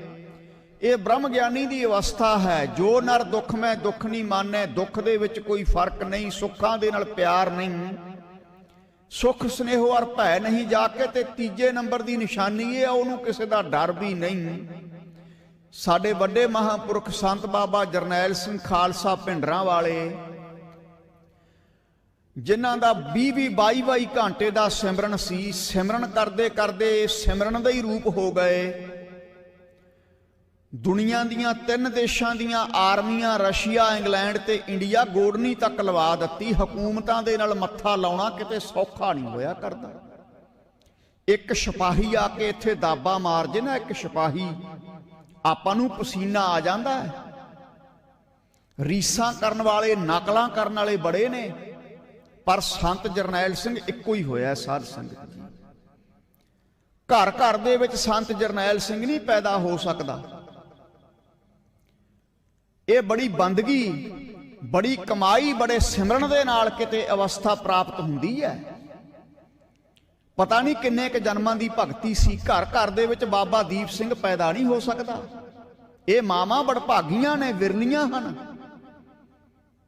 ਜਿਹੜੀ ਮਾਂ, ਬੱਚਾ ਪੇਟ ਵਿੱਚ ਹੈ ਤੇ ਮਾਂ ਦੇਖਦੀ ਹੈ ਨਾਟਕ, ਮਾਂ ਦੇਖਦੀ ਹੈ ਸਿਨੇਮੇ 'ਚ ਫਿਲਮਾਂ ਜਾ ਕੇ ਚੰਡੀਗੜ੍ਹ ਜਾਂ ਹੋਰ ਪਾਸੇ, ਉਹਦੇ ਘਰੇ ਕਿੱਥੇ ਸੰਤ ਜਰਨੈਲ ਸਿੰਘ ਪੈਦਾ ਹੋ ਜੂ? ਉਹਦੇ ਘਰੇ ਤਾਂ ਫਿਰ ਨਚਾਰੇ ਜੰਮੇਗਾ ਨਾ, ਕਿਉਂਕਿ ਬੱਚੇ ਤੇ ਮਾਤਾ ਦੇ ਪੇਟ ਵਿੱਚ ਅਸਰ ਪੈਂਦਾ ਹੈ। ਸੰਤ ਜਰਨੈਲ ਸਿੰਘ ਭਿੰਡਰਾਂ ਵਾਲਿਆਂ ਦੇ ਪਿਤਾ ਜੀ ਬਾਬਾ ਸੁੰਦਰ ਸਿੰਘ ਤੋਂ ਲੈ ਕੇ ਮਹਾਂਪੁਰਖਾਂ ਦੀ ਸੰਗਤ ਕਰਦੇ ਸੀ ਤੇ ਕਿੱਡਾ ਵੱਡਾ ਜਰਨੈਲ ਉਹਨਾਂ ਦੇ ਘਰ 'ਚ ਆਇਆ। ਪਿਤਾ ਦਾ ਜੀਵਨ ਸੀ ਤੇ ਪੁੱਤਰ ਵੀ ਜੀਵਨ ਵਾਲਾ ਹੀ ਪੈਦਾ ਹੋਇਆ। ਇਸ ਕਰਕੇ ਜਿਹੜਾ ਜੀਵਨ ਵਾਲਾ ਹੈ, ਕੋਈ ਪ੍ਰਚਾਰਕ ਹੈ, ਕੋਈ ਗ੍ਰੰਥੀ ਸਿੰਘ ਹੈ, ਉਹਦਾ ਅੱਜ ਵੀ ਸਤਿਕਾਰ ਹੈ। ਜਿਹਦਾ ਜੀਵਨ ਨਹੀਂ, ਉਹਦਾ ਸਤਿਕਾਰ ਡੱਕਾ ਵੀ ਨਹੀਂ ਕਿਤੇ ਹੋਣਾ। ਅੱਜ ਪ੍ਰਚਾਰ ਬੜਾ ਹੋ ਰਿਹਾ ਹੈ, ਪਰ ਸਾਡੇ ਵਰਗੇ ਪ੍ਰਚਾਰਕਾਂ ਦਾ ਜੀਵਨ ਨਹੀਂ ਰਿਹਾ। ਅਸੀਂ ਸਟੇਜ ਤੇ ਕੁਝ ਹੋਰ ਆ ਤੇ ਅੰਦਰ ਕਮਰੇ 'ਚ ਕੁਝ ਹੋਰ ਆ। ਸਟੇਜ ਤੇ ਗਾਤਰਾ ਵੀ ਚੌੜਾ, ਕਸ਼ਹਿਰਾ ਵੀ ਗੋਡਿਆਂ ਤੋਂ ਨੀਵਾਂ ਤੇ ਕੰਘਾ ਵੀ ਸਿਰ 'ਚ ਵੱਡਾ ਟੰਗ ਲੈਣਾ, ਪਰੰਤੂ ਕਮਰੇ ਵਿੱਚ ਜਾ ਕੇ ਸਾਡੇ ਕਕਾਰ ਨਹੀਂ ਲੱਭਦੇ। ਐਸੀ ਹਾਲਤ ਹੈ। ਤੇ ਜਿਸ ਪ੍ਰਚਾਰਕ ਦਾ ਐਸਾ ਜੀਵਨ ਹੈ, ਉਹਦੇ ਪ੍ਰਚਾਰ ਦਾ ਕੀ ਅਸਰ ਪੈਣਾ ਸੰਗਤ ਤੇ? ਜਿਸ ਕਾ ਅੰਤਰ ਵਸੈ ਨਿਰੰਕਾਰ, ਤਿਸ ਕੀ ਸੀਖ ਤਰੈ ਸੰਸਾਰ। ਜਿਹੜਾ ਪ੍ਰਚਾਰਕ ਨਿਤਨੇਮੀ ਤੇ ਪ੍ਰੇਮੀ ਹੋਵੇਗਾ, ਉਹਦੇ ਇੱਕ ਇੱਕ ਸ਼ਬਦ ਦਾ ਅਸਰ ਪਵੇਗਾ। ਬਾਬਾ ਆਨੰਦ ਸਿੰਘ ਨਾਨਕਸਰ ਕਲੇਰਾਂ ਵਾਲੇ ਕਿਹਾ ਕਰਦੇ, ਕਹਿੰਦੇ ਪ੍ਰਚਾਰ ਦੇ ਨਾਲ ਨਾਲ ਜੀਵਨ ਵੀ ਹੋਣਾ ਚਾਹੀਦਾ ਹੈ। ਸੰਤ ਜਰਨੈਲ ਸਿੰਘ ਦਾ ਜੀਵਨ ਐਸਾ ਸੀ, ਇੱਕ ਵਾਰੀ ਜਿੱਥੇ ਪ੍ਰਚਾਰ ਕਰਤਾ, ਹਜ਼ਾਰਾਂ ਲੋਕ ਅੰਮ੍ਰਿਤਪਾਨ ਕਰਨ ਵਾਸਤੇ ਤਿਆਰ ਹੋ ਜਾਂਦੇ। ਤੇ ਆਪਾਂ ਰੋਜ਼ਾਨਾ ਪ੍ਰਚਾਰ ਕਰਦੇ ਹਾਂ, ਸਾਡੇ ਕਹਿਣ ਤੇ ਦੋ ਵੀ ਨਹੀਂ ਹੁੰਦੇ। ਕਾਰਨ ਕੀ ਹੈ? ਕਿ ਸਾਡੇ ਜੀਵਨ 'ਚ ਬੜੀ ਘਾਟ ਆ ਗਈ ਹੈ। ਅੱਜ ਦੇ ਸਮੇਂ 'ਚ ਕਹਿਣੀ ਤੇ ਕਰਨੀ 'ਚ ਪੂਰਾ ਪ੍ਰਚਾਰਕ ਲੱਭਣਾ ਹੋਵੇ ਤਾਂ ਬੜਾ ਮੁਸ਼ਕਲ ਹੋ ਜਾਂਦਾ ਹੈ। ਐਸਾ ਸਮਾਂ। ਸੋ ਆਓ, ਬ੍ਰਹਮ ਗਿਆਨੀ ਦਾ ਜ਼ਿਕਰ ਮਹਾਰਾਜ ਕਰ ਰਹੇ ਨੇ। ਜੋ ਨਰ ਦੁੱਖ ਮੈਂ ਦੁੱਖ ਨਹੀਂ ਮਾਨੈ, ਸੁਖ ਸਨੇਹ ਔਰ ਭੈ ਨਹੀਂ ਜਾਕਾ, ਕੰਚਨ ਮਾਟੀ ਮਾਨੈ। ਸੋਨਾ ਤੇ ਮਿੱਟੀ ਵੀ ਉਹਦੀ ਨਿਗਾਹ 'ਚ ਇੱਕ ਸਮਾਨ ਹੈ। ਨਹਿ ਨਿੰਦਿਆ ਨਹਿ ਉਸਤਤ ਜਾ ਕੇ, ਲੋਭ ਮੋਹ ਅਵਮਾਨਾ, ਹਰਖ ਸੋਗ ਤੇ ਰਹੇ ਨਿਆਰੋ, ਨਾਹੇ ਮਾਨ ਅਪਮਾਨਾ। ਕਾਮ ਕ੍ਰੋਧ ਜੈ ਪਰਸੇ ਨਾਹਿਨ, ਤਹ ਘਟ ਬ੍ਰਹਮ ਨਿਵਾਸਾ ਵਾਲੀ ਹਾਲਤ। ਐਸੀ ਅਵਸਥਾ ਉਸ ਮਹਾਂਪੁਰਖ ਦੀ ਹੁੰਦੀ ਹੈ। ਮਾਨ ਅਪਮਾਨ ਤੋਂ ਉੱਪਰ ਹੁੰਦਾ ਹੈ। ਕਾਮ ਕ੍ਰੋਧ ਐਸੇ ਮਹਾਂਪੁਰਖ ਨੂੰ ਸਪਰਸ਼ ਨਹੀਂ ਕਰ ਸਕਦੇ। ਇਹ ਅਵਸਥਾ ਬਣਦੀ ਕਿਵੇਂ ਹੈ? ਗੁਰ ਕਿਰਪਾ ਜੈ ਨਰਕੋ ਕੀਨੀ, ਤੈ ਜੁਗਤ ਪਛਾਨੀ, ਨਾਨਕ ਲੀਨ ਭਿਓ ਗੋਬਿੰਦ ਸਿਉ, ਜਿਉ ਪਾਨੀ ਸੰਗ ਪਾਨੀ। ਜੇ ਗੁਰੂ ਕਿਰਪਾ ਕਰ ਦੇਵੇ ਤਾਂ ਇਹ ਅਵਸਥਾ ਬਣ ਸਕਦੀ ਹੈ। ਕੀ ਅੱਜ ਵੀ ਬ੍ਰਹਮ ਗਿਆਨੀ ਹੈਗੇ ਐ? ਕਈ ਪੁੱਛਦੇ ਨੇ। ਹਾਂ ਭਾਈ, ਅੱਜ ਵੀ ਬ੍ਰਹਮ ਗਿਆਨੀ ਹੈਗੇ ਐ, ਪਰ ਹੈਣ ਬਿਰਲੇ, ਨਾਹੀ ਕਣੇ, ਫੈਲ ਫੱਕੜ ਸੰਸਾਰ, ਹੈਗੇ ਬਿਰਲੇ। ਜਿਸ ਦਿਨ ਬ੍ਰਹਮ ਗਿਆਨੀ ਨਾ ਰਹੇ, ਸੰਸਾਰ ਵੀ ਨਹੀਂ ਰਹਿਣਾ। ਇਹ ਸੰਸਾਰ ਨੂੰ ਬ੍ਰਹਮ ਗਿਆਨੀ, ਨਾਮ ਜਪਣ ਵਾਲੇ, ਸਿਮਰਨ ਕਰਨ ਵਾਲੇ, ਇਹ ਲਈ ਖੜੇ ਐ ਧਰਤੀ ਨੂੰ। ਨਾਮ ਜਪਣ ਵਾਲੇ ਬੰਦਗੀ ਦੇ ਪ੍ਰਤਾਪ ਨਾਲ ਨਾਮ ਕੇ ਧਾਰੇ ਸਗਲੇ ਜੰਤ, ਨਾਮ ਕੇ ਧਾਰੇ ਖੰਡ ਬ੍ਰਹਿਮੰਡ, ਨਾਮ ਕੇ ਧਾਰੇ ਆਕਾਸ਼ ਪਤਾਲ। ਇਹ ਨਾਮ ਦੇ ਆਸਰੇ ਤੇ ਖੰਡ ਬ੍ਰਹਿਮੰਡ ਆਕਾਸ਼ ਪਤਾਲ ਖੜੇ ਹਨ। ਸੋ ਆਓ, ਸਤਿਗੁਰੂ ਮਹਾਰਾਜ ਕੀ ਕਹਿੰਦੇ ਐ? ਨੀਚ ਊਚ ਨਹੀਂ ਮਾਨ ਆਮਾਨ, ਨੀਚ ਤਮੋਗੁਣੀ ਬਿਰਤੀ ਵੀ ਨਹੀਂ, ਤਮੋਗੁਣੀ ਬਿਰਤੀ ਤੋਂ ਵੀ ਉੱਪਰ ਹੈ। ਊਚ ਸਤੋਗੁਣੀ ਬਿਰਤੀ, ਮਾਣ ਆਮਾਨ, ਮਾਣ ਨਹੀਂ ਕਿਸੇ ਪ੍ਰਕਾਰ ਦਾ, ਹੰਕਾਰ ਨਹੀਂ, ਰਜੋਗੁਣੀ ਬਿਰਤੀ ਤੋਂ ਵੀ ਉੱਪਰ ਹੈ। ਆਮਾਨ, ਆਮਾਨ ਦਾ ਅਰਥ ਹੁੰਦਾ ਹੈ, ਮਾਣ ਦਾ ਅਰਥ ਹੁੰਦਾ ਸਤਕਾਰ, ਆਮਾਨ ਨਿਮਰਤਾ। ਸੋ ਇਸ ਕਰਕੇ ਉਹ ਰਜੋਗੁਣ ਸਤੋਗੁਣ ਤਮੋਗੁਣ ਉਹਦੀ ਬਿਰਤੀ ਜਿਹੜੀ ਹੈ ਇਹਨਾਂ ਤਿੰਨੇ ਗੁਣਾਂ ਤੋਂ ਉੱਪਰ ਉੱਠ ਜਾਂਦੀ ਹੈ। ਇਹ ਜੀਵਨ ਮੁਕਤ ਅਵਸਥਾ ਵਾਲੇ ਮਹਾਂਪੁਰਖ ਦਾ ਜ਼ਿਕਰ ਹੈ। ਤਰੌਦਸੀ ਦੇ ਦੁਆਰਾ ਸਤਿਗੁਰੂ ਸਮਝਾ ਰਹੇ ਹਨ, ਤੇਰਸ ਤੇਰ ਹੈ ਆਗਮ ਬਖਾਨ। ਤਰੌਦਸੀ ਦੁਆਰਾ ਕਥਨ ਕਰਦੇ ਹਨ ਤੇ ਰਹਿ, ਇਹ ਪਦਛੇਦ ਕਰਕੇ ਅਰਥ ਕਰਿਆ। ਤਰੌਦਸੀ ਦੁਆਰਾ ਕਥਨ ਕਰਦੇ ਹਨ ਜਿਹੜਾ ਵਾਹਿਗੁਰੂ ਪਰਮੇਸ਼ਰ ਦੇ ਗੁਣਾਂ ਨੂੰ ਗਾਉਂਦਾ ਹੈ, ਅਗੰਮ ਮਨ ਦੀ ਗਮਤਾ ਤੋਂ ਪਰੇ ਜਿਹੜਾ ਪਰਮੇਸ਼ਰ ਹੈ ਉਹਦੇ ਗੁਣਾਂ ਦਾ ਵਿਖਿਆਨ ਕਰਦਾ ਹੈ, ਉਹ ਭਾਈ ਤਿੰਨੇ ਗੁਣਾਂ ਤੋਂ ਤੇ ਰਹਿ ਤੋਂ ਭਾਵ ਤਿੰਨੇ ਗੁਣਾਂ ਤੋਂ ਰਹਿਤ ਹੋ ਜਾਂਦਾ ਹੈ। ਤੇ ਦੂਜਾ ਆਪਾਂ ਇਹਦਾ ਅਰਥ ਕਰਿਆ ਸੀ 9 ਵਿਆਕਰਨਾਂ ਤੇ 4 ਵੇਦ, 9 ਤੇ 4 13 ਉਹਦੇ ਗੁਣਾਂ ਨੂੰ ਕਥਨ ਕਰਦੇ ਹਨ। ਐਸੇ ਮਹਾਂਪੁਰਖ ਦੀ ਮਹਾਰਾਜ ਨੇ ਨਿਸ਼ਾਨੀ ਦੱਸੀ ਹੈ। ਅਰਧ ਉਰਧ ਉੱਚਿਆਂ ਤੇ ਨੀਵਿਆਂ 'ਚ ਉਹ ਸਮ ਪਹਿਚਾਨ ਅਕਾਲ ਪੁਰਖ ਨੂੰ ਸਮਵਿਰਤੀ ਦੁਆਰਾ ਪਛਾਣ ਲੈਂਦੇ ਹਨ। ਵਿਆਪਕ ਰਾਮ ਸਗਲ ਸਾਮਾਨ, ਅਕਾਲ ਪੁਰਖ ਵਾਹਿਗੁਰੂ ਹੈ ਨਾ ਜਿਹੜਾ ਵਿਆਪਕ ਰਾਮ। ਰਾਮ ਇੱਥੇ ਭਗਵਾਨ ਰਾਮਚੰਦਰ ਲਈ ਸ਼ਬਦ ਨਹੀਂ ਆਇਆ। ਰਾਮਚੰਦਰ ਜੀ ਤ੍ਰੇਤੇ ਯੁੱਗ ਦੇ ਅਵਤਾਰ ਹੋਏ ਨੇ, ਦੁਸ਼ਹਿਰਾ ਆ ਰਿਹਾ ਹੈ। ਇਹ ਰਾਮ ਅਕਾਲ ਪੁਰਖ ਦਾ ਵਾਚਕ ਹੈ, ਰਮਿਆ ਹੋਇਆ ਜਿਹੜਾ ਰਾਮ ਹੈ। ਸਗਲ ਸਮਾਨ ਜਿਹੜੇ ਵਾਹਿਗੁਰੂ ਦੇ ਪਿਆਰੇ ਨੇ, ਵਿਆਪਕ ਰਾਮ ਸਗਲ ਸਮਾਨ, ਉਹ ਸਾਰਿਆਂ ਦੇ ਵਿੱਚ ਸਮਾਨ ਬਿਰਤੀ ਨਾਲ ਰਮੇ ਹੋਏ ਰਾਮ ਨੂੰ, ਅਕਾਲ ਪੁਰਖ ਨੂੰ ਦੇਖ ਲੈਂਦੇ ਹਨ। 14 ਹੈ ਲੋਕ ਮਝਾਰ, 14 7 ਪਤਾਲ ਤੇ 7 ਆਕਾਸ਼ 14 ਹੋ ਗਏ। ਤੇ ਇੱਥੇ 14 ਦੁਆਰਾ ਸਤਿਗੁਰੂ ਦੱਸਦੇ ਹੈ 14 ਹੈ ਲੋਕ ਮਝਾਰ। ਮਝਾਰ ਦਾ ਅਰਥ ਹੁੰਦਾ ਵਿੱਚ।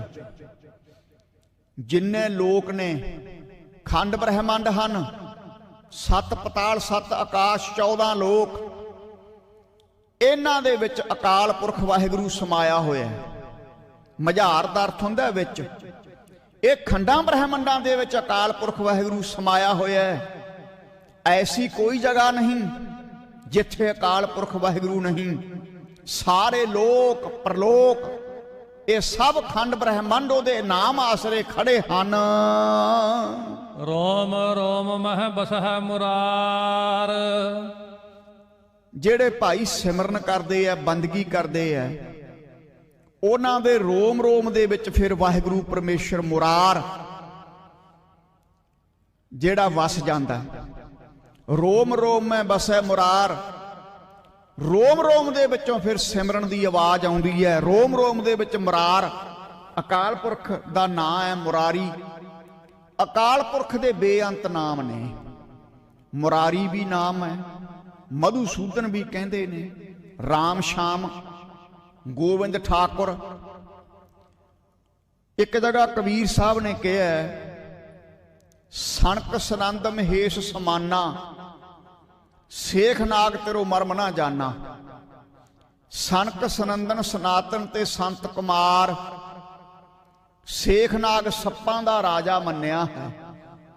ਜਿਵੇਂ ਪੰਛੀਆਂ ਦਾ ਰਾਜਾ ਗਰੜ ਨੂੰ ਮੰਨਿਆ, 84 ਲੱਖ ਜੂਨੀ ਦਾ ਰਾਜਾ ਮਨੁੱਖ ਨੂੰ ਮੰਨਿਆ ਹੈ, ਇਸੇ ਤਰ੍ਹਾਂ ਸੱਪਾਂ ਦਾ ਰਾਜਾ ਸ਼ੇਖ ਨਾਗ ਹੈ। ਕਈ ਜਗ੍ਹਾ ਸ਼ੇਸ਼ ਨਾਗ ਪਾਠ ਵੀ ਆਉਂਦਾ, ਕਈ ਜਗ੍ਹਾ ਸੇਖ ਨਾਗ ਵੀ ਆਉਂਦਾ। ਸੇਖ ਨਾਗ ਸੱਪ ਦੇ ਹਜ਼ਾਰਾਂ ਮੂੰਹ ਨੇ।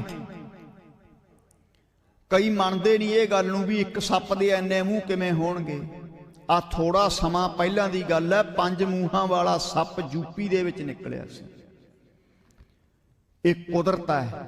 ਜੋ ਗੁਰੂ ਗ੍ਰੰਥ ਸਾਹਿਬ ਦੇ ਵਿੱਚ ਲਿਖਿਆ 3 ਕਾਲ ਸਤ ਹੈ, ਸ਼ੰਕਾ ਨਹੀਂ ਇਹ ਤੇ ਕਰਨਾ। ਕਈ ਸ਼ੰਕਾ ਕਰਦੇ ਐ। ਇੱਕ ਨੇ ਸ਼ੰਕਾ ਕੀਤਾ ਸੀ, ਨਾਸਤਕ ਬਿਰਤੀ ਵਾਲੇ ਨੇ, ਕਹਿੰਦਾ ਮਛਲੀ ਦਰਖਤ ਤੇ ਬੱਚੇ ਕਿਵੇਂ ਦੇ ਸਕਦੀ ਹੈ? ਗੁਰੂ ਗ੍ਰੰਥ ਸਾਹਿਬ ਦੇ ਵਿੱਚ ਲਿਖਿਆ ਜਲ ਕੀ ਮਛਲੀ ਤਰਬਰ ਵਿਆਹੀ।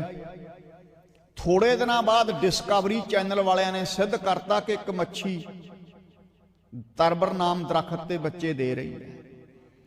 ਜੋ ਸਾਇੰਸ ਅੱਜ ਕਹਿ ਰਹੀ ਹੈ,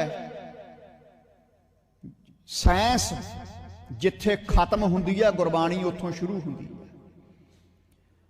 ਸਾਇੰਸ ਨਹੀਂ ਉੱਥੇ ਪਹੁੰਚ ਸਕੀ। ਸਾਡੇ ਗੁਰੂ ਨੇ ਪਹਿਲਾਂ ਹੀ ਕਹਿਤਾ ਪਾਤਾਲਾਂ ਪਾਤਾਲ ਲੱਖਾਂ ਆਗਾਸਾਂ ਆਗਾਸ, ਓੜ ਕੋੜ ਭਾਲ ਥੱਕੇ ਵੇਦ ਕਹਿਣ ਇੱਕ ਬਾਤ। ਦੁਨੀਆ ਦਾ ਇੱਕ ਵੱਡਾ ਵਿਗਿਆਨੀ ਆਇਨਸਟਾਈਨ ਹੋਇਆ। ਆਇਨਸਟਾਈਨ ਜਦੋਂ ਮਰਨ ਲੱਗਿਆ, ਆਇਨਸਟਾਈਨ ਕਹਿੰਦਾ ਮੈਂ ਬੜੀਆਂ ਖੋਜਾਂ ਕੀਤੀਆਂ ਪਰ ਅੱਜ ਮੈਂ ਖਾਲੀ ਜਾ ਰਿਹਾ ਸੰਸਾਰ ਤੋਂ। ਉਹਨੂੰ ਪੁੱਛਿਆ ਤੇਰੀ ਆਖਰੀ ਇੱਛਾ ਕੀ ਹੈ? ਆਇਨਸਟਾਈਨ ਕਹਿੰਦਾ ਜੇ ਮੇਰਾ ਜਨਮ ਹੋਵੇ ਅਗਲੇ ਜਨਮ ਦੇ ਵਿੱਚ ਮੈਂ ਇੱਕ ਬ੍ਰਹਮ ਗਿਆਨੀ ਸੰਤ ਬਣਾ। ਬ੍ਰਹਮ ਗਿਆਨ ਉੱਥੋਂ ਸ਼ੁਰੂ ਹੁੰਦਾ ਜਿੱਥੇ ਸਾਇੰਸ ਖਤਮ ਹੋ ਜਾਂਦੀ ਹੈ। ਮੈਂ ਮਨ ਦੀ ਖੋਜ ਨਹੀਂ ਕੀਤੀ, ਬਾਹਰਲੀਆਂ ਖੋਜਾਂ ਬੜੀਆਂ ਕੀਤੀਆਂ। ਗੁਰਬਾਣੀ ਕਹਿੰਦੀ ਹੈ ਇਸ ਮਨ ਕੋ ਕੋਈ ਖੋਜੋ ਭਾਈ, ਮਨ ਖੋਜਤ ਨਾਮ ਨੌ ਨਿਤ ਪਾਈ। हे ਮਨੁੱਖ, ਬਾਹਰਲੀਆਂ ਖੋਜਾਂ ਤਾਂ ਕਰੀ ਜਾਣਾ, ਪਰ ਜਿਹੜਾ ਅੰਦਰ ਤੇਰੇ ਵੈਰੀ ਬੈਠਾ ਸਭ ਤੋਂ ਵੱਡਾ, ਉਹਦੀ ਖੋਜ ਕਿਉਂ ਨਹੀਂ ਕਰਦਾ? ਮਮਾ ਮਨ ਸਿਉ ਕਾਜ ਹੈ ਮਨ ਸਾਧੇ ਸਿੱਧ ਹੋਏ। ਜਿਹਨੇ ਮਨ ਸਾਧ ਲਿਆ ਉਹੀ ਸਾਧੂ ਹੈ। ਜਟਾਂ ਵਧਾਉਣ ਦਾ ਨਾਂ ਸਾਧੂ ਨਹੀਂ। ਭਗਵਾਂ ਬਾਣਾ ਪਾਲਿਆ, ਚੋਲਾ ਪਾਲਿਆ, ਲੰਮਾ ਡੇਰਾ ਬਣਾ ਲਿਆ, ਇਹਦਾ ਨਾਂ ਸਾਧੂ ਨਹੀਂ। ਸਾਧ ਨਾਮ ਨਿਰਮਲਤਾ ਕੇ ਕਰਮ। ਇਸ ਕਰਕੇ ਰੋਮ ਰੋਮ ਮਹਿ ਬਸੈ ਮੁਰਾਰ। ਵਾਹਿਗੁਰੂ ਪਰਮੇਸ਼ਰ ਹੈ ਜਿਹੜਾ ਸਨਕ ਸਨੰਦ ਮਹੇਸ਼ ਸਮਾਨਾ, ਸਨਕ ਸਨੰਦਨ ਸਨਾਤਨ ਸੰਤ ਕੁਮਾਰ, ਇਹ ਚਾਰੇ ਬ੍ਰਹਮਾ ਦੇ ਪੁੱਤਰ ਹਨ। ਇਹ ਆਪਣੀ ਉਮਰ 5 ਸਾਲ ਦੀ ਹੀ ਰੱਖਦੇ ਹੈ ਆਪਣੀ ਸ਼ਕਤੀ ਦੁਆਰਾ, ਕਿਉਂਕਿ 5 ਸਾਲ ਦੀ ਉਮਰ ਤੱਕ ਬਕਾਰ ਨਹੀਂ ਫੁਰਦੇ। ਤੇ ਇਹ ਬ੍ਰਹਮਾ ਦੇ ਪੁੱਤਰ ਤੇ ਮਹੇਸ਼ ਨਾਮ ਸ਼ਿਵ ਜੀ ਦਾ ਹੈ, ਤੇਰੇ ਜਸ ਕਰਨ ਵਿੱਚ ਸਮਾ ਰਹੇ ਹਨ। ਸ਼ੇਖ ਨਾਗ ਤੇਰੋ ਮਰਮ ਨਾ ਜਾਣਾ, ਸੱਪਾਂ ਦਾ ਰਾਜਾ ਸ਼ੇਖ ਨਾਗ ਵੀ ਤੇਰੇ ਭੇਦ ਨੂੰ ਜਾਣ ਨਹੀਂ ਸਕਿਆ। ਜਿਹੜਾ ਹਜ਼ਾਰਾਂ ਨੌ ਤੇਰੇ ਨਵੇਂ ਲੈਂਦਾ ਹੈ। ਰੋਮ ਰੋਮ ਮੈਂ ਬਸੈ ਮੁਰਾਰ। ਮੁਰਾਰ ਨਾਮ ਅਕਾਲ ਪੁਰਖ ਵਾਹਿਗੁਰੂ ਦਾ ਹੈ। ਮੁਰ ਨਾਮ ਇੱਕ ਦੈਂਤ ਸੀ, ਉਹਦਾ ਵੱਧ ਕਰਨ ਕਰਕੇ ਮੁਰਾਰ ਨਾਮ ਪਿਆ। ਉਹ ਵਾਹਿਗੁਰੂ ਪਰਮੇਸ਼ਰ ਦਾ ਨਾਮ ਉਹਨਾਂ ਦੇ ਰੋਮ ਰੋਮ ਦੇ ਵਿੱਚ ਵਸਦਾ, ਮੁਰਾਰੀ ਦਾ। ਤੇ ਸਾਧ ਸੰਗਤ ਜੀ, ਜਿਨ੍ਹਾਂ ਨੇ ਵਾਹਿਗੁਰੂ ਪਰਮੇਸ਼ਰ ਦੇ ਗੁਣਾਂ ਦਾ ਵਖਿਆਨ ਕੀਤਾ ਹੈ, ਸਤ ਸੰਤੋਖ ਕਾ ਧਰੋ ਧਿਆਨ। ਸਤ ਸੰਤੋਖ, ਸੰਗ ਜਿੱਥੇ ਸੱਸੇ ਦੇ ਉੱਪਰ ਟਿੱਪੀ ਆ ਜੇ ਇਹਨੂੰ ਕਹਿਣਾ ਸੰਗ ਤੋਖ। ਸੰਗ ਦਾ ਅਰਥ ਹੁੰਦਾ ਭਲੀ ਪ੍ਰਕਾਰ। ਸਤ ਸੰਤੋਖ, ਸਤ ਦਾ ਮਤਲਬ ਹੈ ਸੱਚ ਦਾ। ਸੰਤੋਖ ਭਲੀ ਪ੍ਰਕਾਰ। ਸਤਵਾਦੀ ਜੀਵਨ ਹੋਵੇ ਤੇ ਸਬਰ ਸੰਤੋਖ ਹੋਵੇ। हे ਭਾਈ, ਸਤ ਸੰਤੋਖ ਕਾ ਧਰੋ ਧਿਆਨ। ਉਹ ਜਿਹੜਾ ਸਦੀਵ ਕਾਲ ਰਹਿਣ ਵਾਲਾ ਪਰਮੇਸ਼ਰ ਹੈ, ਉਹਦਾ ਧਿਆਨ ਧਰਨਾ ਕਰੋ। ਸੋ ਗੁਰ ਕਰੋ ਜੇ ਬਹੁਰ ਨਾ ਕਰਨਾ। ਇੱਕ ਵਾਰੀ ਐਸਾ ਗੁਰੂ ਬਣਾ ਲੈ ਤੈਨੂੰ ਮੁੜ ਕੇ ਗੁਰੂ ਲੱਭਣ ਦੀ ਲੋੜ ਨਾ ਪਵੇ। ਇਹ ਪਖੰਡੀ ਤੇ ਦੇਹ ਧਾਰੀ ਚੇਲਿਆਂ ਦੇ, ਗੁਰੂਆਂ ਦੇ ਚੇਲਿਆਂ ਦਾ ਕੀ ਹਾਲ ਹੈ? ਸਾਧ ਸੰਗਤ ਜੀ, ਇੱਕ ਗੁਰੂ ਮਰ ਜਾਂਦਾ ਫਿਰ ਹੋਰ ਗੁਰੂ ਲੱਭਦੇ ਤੁਰੇ ਫਿਰਦੇ ਆ। ਹਰਿਆਣੇ ਤੇ ਪੰਜਾਬ ਦੇ ਵਿੱਚ ਪਖੰਡੀ ਤੇ ਦੇਹ ਧਾਰੀ ਗੁਰੂਆਂ ਦੀ ਮੰਡੀ ਲੱਗੀ ਪਈ ਹੈ। ਇੱਕ ਮਰ ਗਿਆ ਦੂਜੇ ਮੰਗਰ। ਪਰ ਗੁਰਬਾਣੀ ਕਹਿੰਦੀ ਹੈ ਸੋ ਗੁਰ ਕਰੋ ਜੇ ਬਹੁਰ ਨਾ ਕਰਨਾ, ਸੋ ਧਿਆਨ ਧਰੋ ਜੇ ਬਹੁਰ ਨਾ ਧਰਨਾ। ਐਸਾ ਮਰੋ ਜੇ ਬਹੁਰ ਨਾ ਮਰਨਾ। ਐਸੀ ਮਰਨੀ ਮਰ ਤੇ ਤੈਨੂੰ ਵਾਰ-ਵਾਰ ਮਰਨਾ ਨਾ ਪਵੇ। ਮਰਨਾ ਮੰਦਾ ਲੋਕਾਂ ਆਖੀਆ, ਜੇ ਮਰ ਜਾਣੇ ਐਸਾ ਕੋਏ। ਮਰਨਾ ਮਾੜਾ ਨਹੀਂ, पर अजे तक सानू मरण की अकल ही नहीं आई। साध संगत की जांच ही नहीं आई। मरना किवें है? पढ़ो बाबा दीप सिंह का जीवन, पढ़ो भाई तारू सिंह का जीवन, पढ़ो संत जरनैल सिंह खालसा का जीवन। शरीर का मरना मौत नहीं, जमीर का मरना यकीनन मौत है। बगावत करन वास्ते, जालम हुकूमत के विरुद्ध बगावत करन वास्ते जिगरा चाहिदा है, ते जुत्तियां चटन वास्ते जीवे वाधू हुंदी है। सच संगत जी, आ जीव नाल जिन्नियां मर्जी किसी दियां जुत्तियां चट लो, पर जालम हुकूमत नाल बगावत करन वास्ते जिगरे की लोड़ हुंदी है। हुकूमतां नाल टक्करां गल्लां नाल नहीं लईआं जांदियां। बाबा दीप सिंह जी का नितनेम वाला गुटका दमदमा साहिब पिया, वो गागरां जिहदे विच जल भर के रखदे सी, जदों भुख लगदी छोलियां दी मुट्ठी खा लैनी ते लगातार अमृत वेले दियां 5 बाणियां, रहरास शाम नूं, कीर्तन सोहिला पैण वेले 7 बाणियां तो बिना 150 पाठ जप जी दा, सारी 5 ग्रंथी ऐना जाप ऐना अभ्यास करते सीगे। अज साडे घरां चों नितनेम खत्म हो रहा है। नितनेम खत्म होने करके साडे घरां च कलेश दा पहरा हो गया है। गुटकियां दी जगह मोबाइलां ने ले ली। जे कोई बंदा रोजाना 4 अंग गुरु ग्रंथ साहिब दे कर लवे, 365 दिनां दे विच भोग पा दू गुरु ग्रंथ साहिब दी बाणी दे सहज पाठ दा। परंतु अफसोस है, 4 अंग करन दा साडे कोले समा नहीं। आ फेसबुक नूं सारी रात चलाई जाने आ। हुण ये फेसबुक नहीं रही, एक कलेश बुक बन चुकी है। टेक्नोलॉजी माड़ी नहीं, मिसयूज माड़ा है। इंटरनेट माड़ा नहीं, इंटरनेट के माध्यम राही पूरी दुनिया च प्रचार जा रहे हैं। ते परंतु जदों मिसयूज करते हैं वो माड़ा है। किसी भी चीज का मिसयूज करना माड़ा है। माड़ा माया माड़ी नहीं, माया का हंकार माड़ा है। विद्या माड़ी नहीं, विद्या का हंकार माड़ा कि मैं ही वड्डा विद्वान हाँ, बाकी तो एवें तुरे फिरदे आ। ये साडे वर्गे धार्मिक लोकां नूं भी हो जाता है। इस करके आओ सत संतोख का धरो ध्यान। हे गुरमुखो, भली प्रकार जो अकाल पुरख वाहिगुरू 3 काल रूप सत है, ਉਹਦੇ ਵਿੱਚ ਆਪਣੀ ਸੁਰਤ ਨੂੰ ਧਿਆਨ ਨੂੰ ਧਾਰਨ ਕਰਨਾ ਕਰੋ।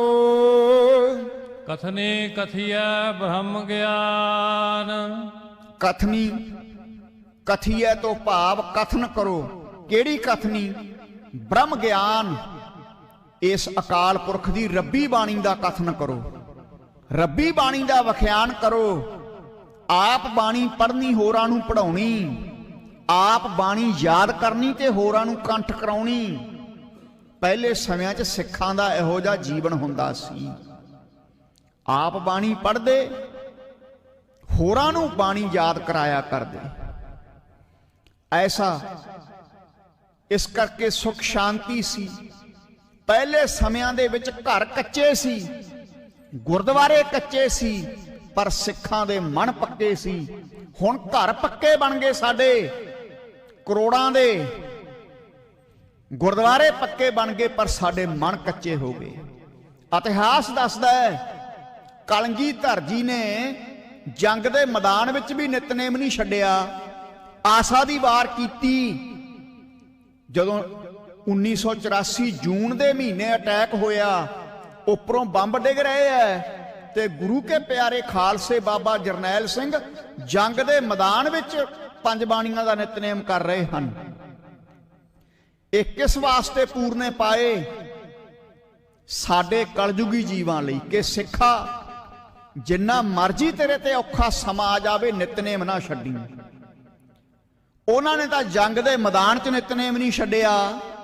भाई तारू सिंह ने खोपर लहाउण दे समय बाणी पढ़नों नहीं हटे, ते असी रज्जे पुज्जे 2-2 करोड़ दियां कोठियां च रज्जे पुज्जे खांदे पींदे बाणी पढ़न नूं तैयार नहीं। साध संगत जी, 4 अंग गुरु ग्रंथ साहिब दे करने सानू वजन लगदा है, ਤੇ ਨੈਟ ਸਾਰਾ ਦਿਨ ਰਾਤ ਚੱਲੀ ਜਾਂਦਾ।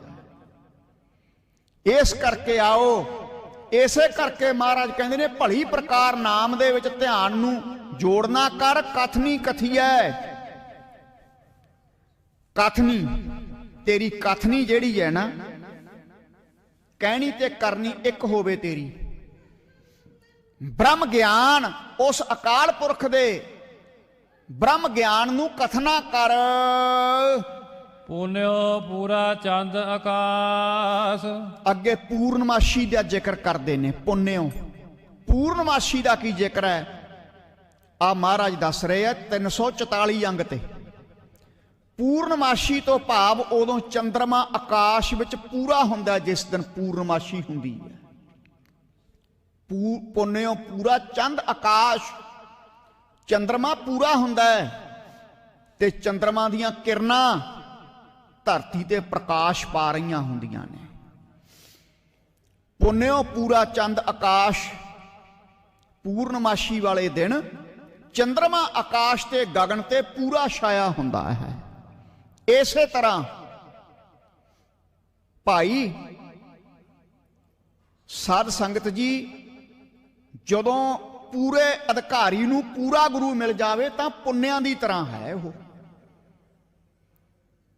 ਜਿਵੇਂ ਪੂਰਾ ਅਧਿਕਾਰੀ ਹੋਵੇ ਜਿਸ ਦੇ ਵਿੱਚ ਸਤ, ਸੰਤੋਖ, ਦਇਆ, ਧਰਮ, ਵਿਚਾਰ, ਕਰੁਣਾ, ਮੁਦਤਾ, ਮੇਤਰੀ, ਅਪੇਖਿਆ ਇਹ ਗੁਣ ਹੋਣ ਤੇ ਪੂਰੇ ਗੁਰੂ ਦੇ ਲੜ ਲੱਗ ਜਾਵੇ, ਸਮਝ ਲਓ ਉਹ ਪੁੰਨਿਆਂ ਦੀ ਨਿਆਈ ਹੈ।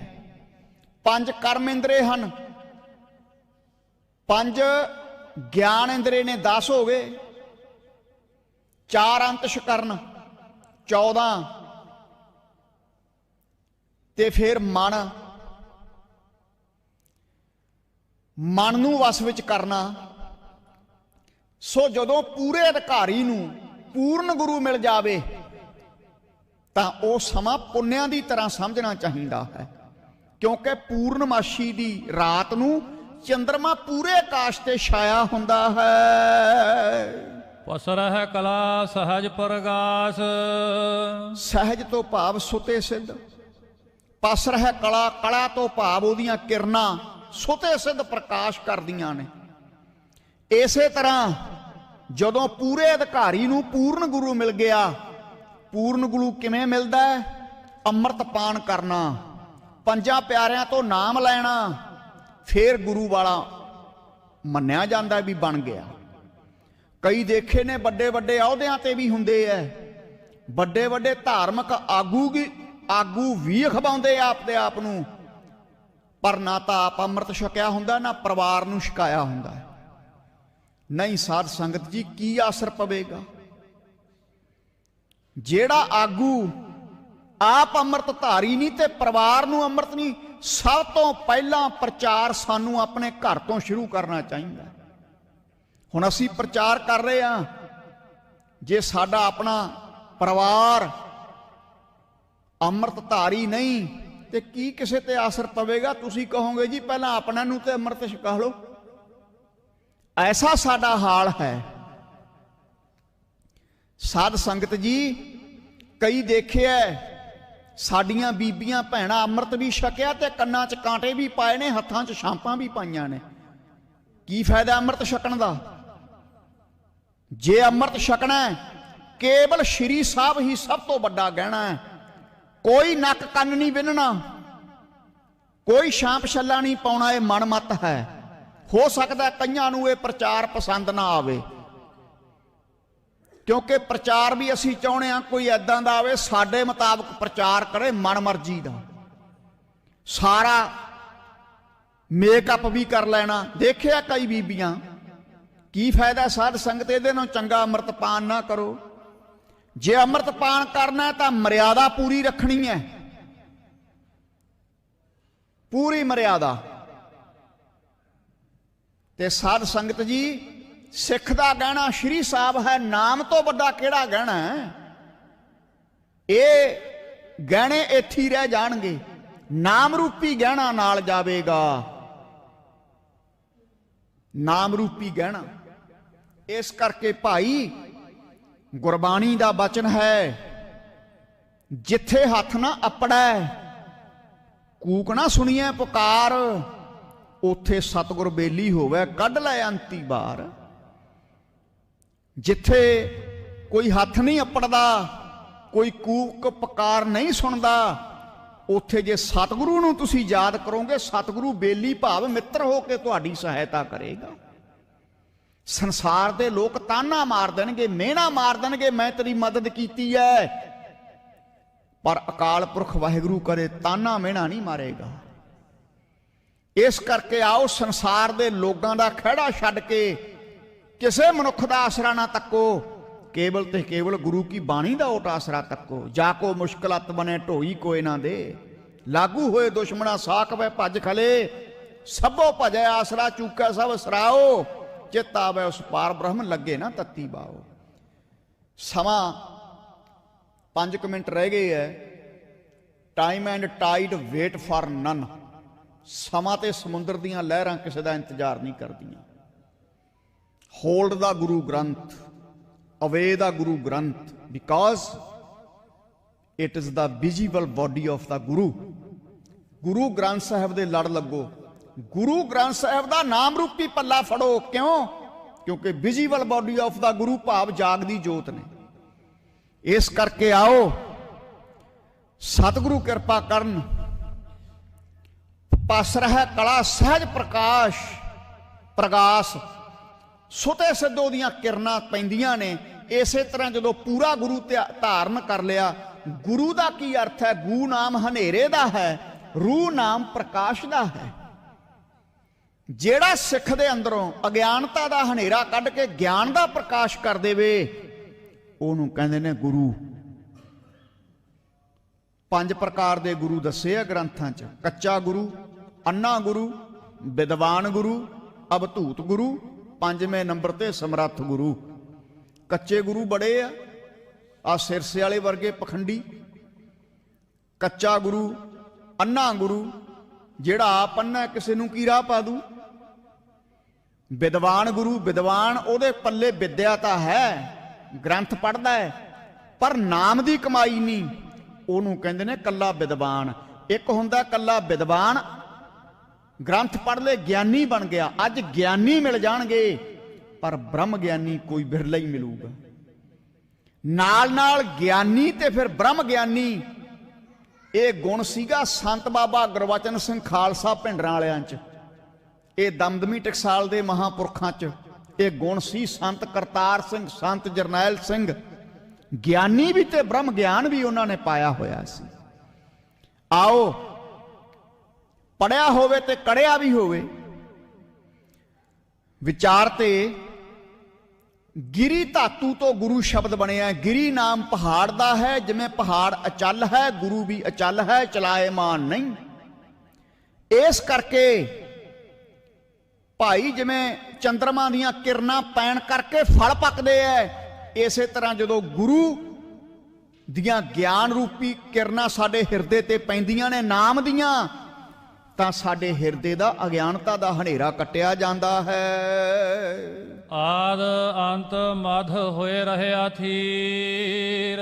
ਉਹ ਅਕਾਲ ਪੁਰਖ ਵਾਹਿਗੁਰੂ ਆਦ ਤੋਂ ਲੈ ਕੇ ਜਦੋਂ ਮਾਤਾ ਦੇ ਪੇਟ ਵਿੱਚ ਹੁੰਦਾ, ਆਦ ਤੋਂ ਲੈ ਕੇ ਅੰਤ ਤੱਕ ਬੱਚੇ ਦੀ ਰੱਖਿਆ ਕਰਦਾ। ਮੱਧ ਜਦੋਂ ਜਨਮ ਲੈ ਲੈਂਦਾ ਹੈ, ਅੰਤ ਸਮੇਂ ਉਹੀ ਸਥਿਰ ਹੈ।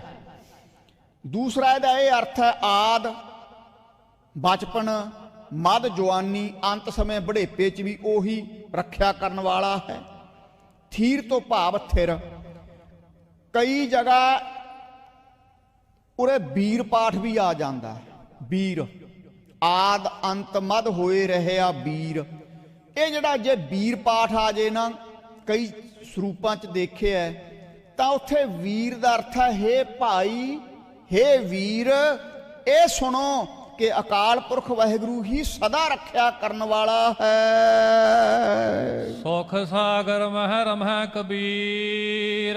ਕਬੀਰ ਸਾਹਿਬ ਕਹਿੰਦੇ ਮੈਂ ਤਾਂ ਸੁੱਖਾਂ ਦੇ ਸਾਗਰ ਨਾਮ ਦੇ ਵਿੱਚ ਰਮਿਆ ਹੋਇਆ ਹਾਂ।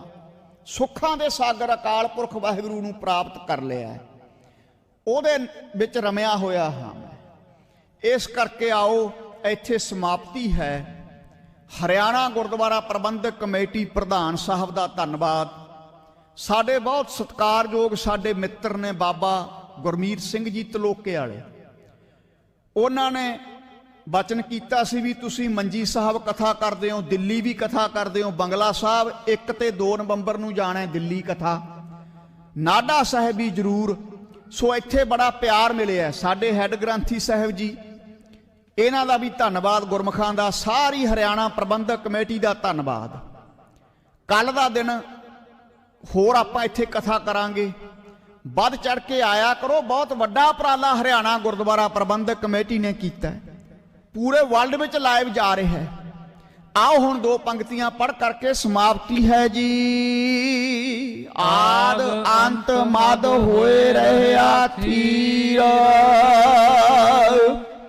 सुख सागर में रमै कबीर, सुख सागर में रमै कबीर। वाहिगुरु जी का खालसा, वाहिगुरु जी की फतेह।